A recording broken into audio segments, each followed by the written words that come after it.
कि मोदी जी का समर्थक एक चापलूस पत्रकार किस तरीके से आदिवासियों को अपमानित करने का काम किया।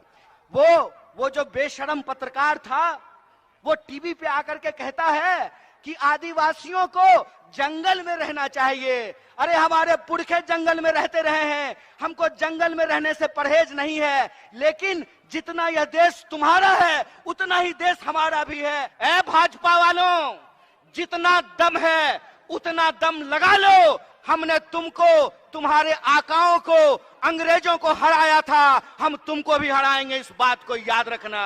सुन लीजिए जय शाह के पप्पा जी, डैडी जी, जय शाह के डैडी जी, एक बात सुन लीजिए। आपके सूटकेस में जितना दम है ना, उतना दम आप लगा लीजिए। आपके ईडी में जितना दम है उतना दम आप लगा लीजिए। हम भारत के लोग हैं, हम ईमान बेचने वाले लोग नहीं हैं, हम ईमान बचाने वाले लोग हैं, हम देश बचाने वाले लोग हैं, इस बात को याद रखिएगा।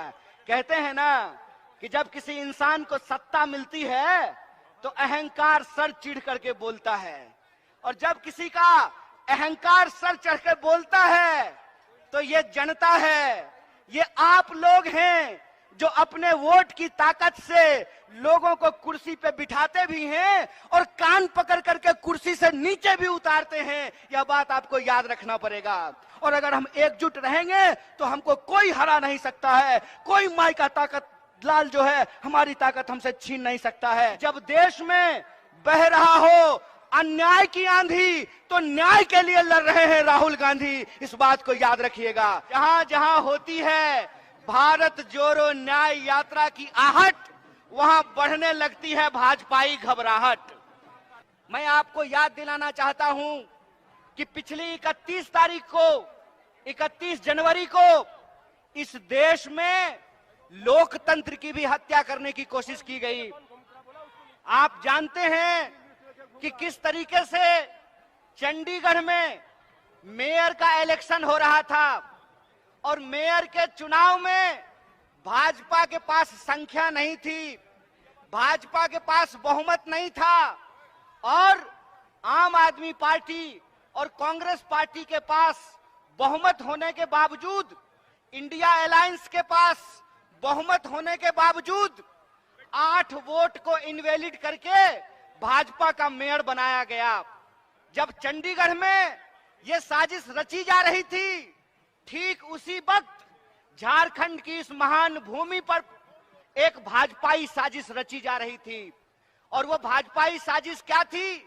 भाजपाई साजिश ये थी कि इंडिया अलायंस का बहुमत होने के बावजूद हेमंत सोरेन झारखंड के मुख्यमंत्री थे और मुकदमे में फंसा करके एक सरकार को गिराने का प्रयास किया गया और एमएलए को खरीदने का प्रयास किया गया। और आप सबको हम बधाई देना चाहते हैं, झारखंड के आप तमाम माताओं बहनों का, कि ये आपका आशीर्वाद है कि इंडिया अलायंस रांची में कायम है। हमने उनके दांत खट्टे कर दिए हैं, हमने विश्वास मत हासिल कर लिया है और श्री चंपई सोरेन झारखंड के मुख्यमंत्री बने हुए हैं। है झारखंड के माताओं बहनों, है झारखंड के नागरिकों, है झारखंड के निवासियों, आपको एक बात समझना पड़ेगा। आपको समझना पड़ेगा कि यह भाजपाई साजिश झारखंड के खिलाफ है, यह भाजपाई साजिश आदिवासियों के खिलाफ है, यह भाजपाई साजिश जमहूरियत और लोकतंत्र के खिलाफ है। ये भाजपा के लोग जहां जाते हैं वहां जाकर के सरकार को, चुनी हुई सरकार को खरीदने और बेचने का काम करते हैं, विधायक को खरीदने की कोशिश करते हैं, मुख्यमंत्री को मिलाने का काम करते हैं। बिहार में इन्होंने, आपने देखा क्या किया। बिहार में नीतीश कुमार जी इंडिया अलायंस के पार्ट थे और नीतीश कुमार जी के ऊपर दबाव बनाया और नीतीश कुमार जी पलटी मार करके इंडिया से निकल करके एनडीए में जाकर के शामिल हो गए। वही कोशिश रांची में की गई, वही कोशिश झारखंड में की गई। कोशिश यह किया गया कि यहाँ के मुख्यमंत्री पर भी दबाव बना करके उनको इंडिया से निकाल करके एनडीए में शामिल करा लिया जाए, लेकिन मैं आप तमाम लोगों को बधाई देना चाहता हूं।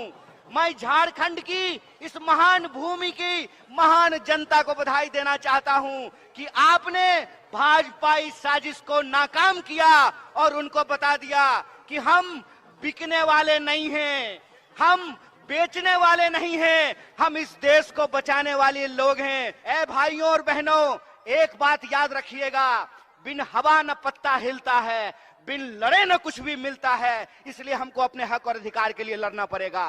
बोलिए, आप अपने हक और अधिकार के लिए लड़ने के लिए तैयार हैं कि नहीं है? दोनों हाथ उठा करके बोलिए, तमाम लोग बोलिए कि आप अपने जल जंगल जमीन के लिए लड़ने के लिए तैयार हैं कि नहीं है? अगर आप अपने जल जंगल जमीन के अधिकार के लिए लड़ने के लिए तैयार हैं तो हम नरेंद्र मोदी की साजिश को नाकाम करेंगे। देश को बांटने की जो साजिश है नरेंद्र मोदी की, उसको हम नाकाम करेंगे। हम आरएसएस और बीजेपी की साजिश को नाकाम करेंगे। यह देश 140 करोड़ लोगों का था, है और रहेगा। इस देश में सबका अधिकार बराबर रहेगा। आप एक बात पर विचार करके बताइए कि इस देश के भीतर बीसीसीआई का सेक्रेटरी बनेगा गृह मंत्री का बेटा है।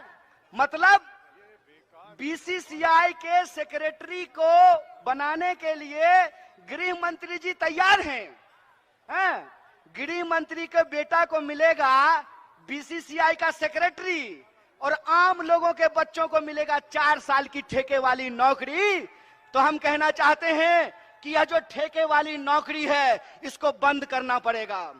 अगर इस देश में मंत्री बनेंगे 5 साल के लिए, प्रधानमंत्री बनेंगे 5 साल के लिए, तो मैं पूछना चाहता हूं कि गरीबों का बच्चा, आदिवासियों का बच्चा क्यों नौकरी करेगा 4 साल के लिए? और जब हम झारखंड पहुंचने वाले थे तो जय शाह के पप्पा ने पूरा कोशिश किया, खूब फोन लगाया,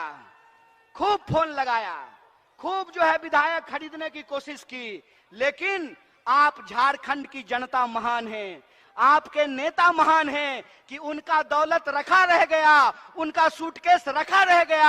आपका सरकार बरकरार है, आपके मुख्यमंत्री बरकरार हैं। इसके लिए हम आपको बधाई देते हैं। ये लड़ाई विचारधारा की लड़ाई है। इस विचारधारा की लड़ाई में एक तरफ वो लोग हैं जो इस देश को बेचने की साजिश कर रहे हैं।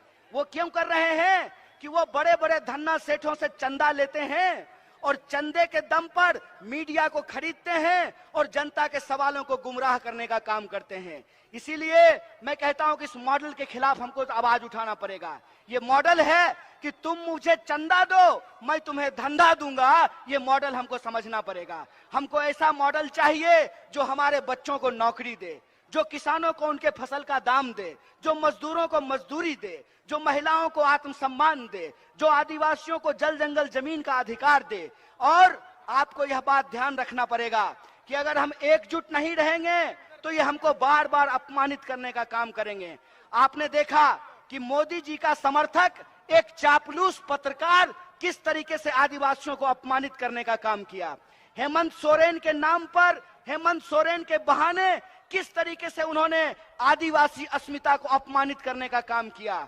वो जो बेशरम पत्रकार था, वो टीवी पे आकर के कहता है कि आदिवासियों को जंगल में रहना चाहिए। अरे हमारे पुरखे जंगल में रहते रहे हैं, हमको जंगल में रहने से परहेज नहीं है। लेकिन जितना यह देश तुम्हारा है उतना ही देश हमारा भी है। अगर तुम्हारे बच्चे अंग्रेजी स्कूल में पढ़ेंगे तो हमारे बच्चे भी अंग्रेजी स्कूल में पढ़ेंगे। आपने आदिवासियों को अपमानित करने का काम किया है। इसीलिए हम झारखंड के तमाम लोगों से कहते हैं कि हमारे आपके अधिकार की लड़ाई है।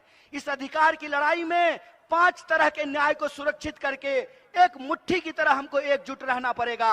और अगर हम एकजुट रहेंगे तो हमको कोई हरा नहीं सकता है, कोई माई का ताकत लाल जो है हमारी ताकत हमसे छीन नहीं सकता है। इसीलिए मैं आपसे आखिरी अपील करना चाहता हूं कि आने वाले दिनों में आपको बांटने की कोशिश की जाएगी, आपको लड़ाने की कोशिश किया जाएगा, आपको धर्म के नाम पे भटकाने का कोशिश किया जाएगा।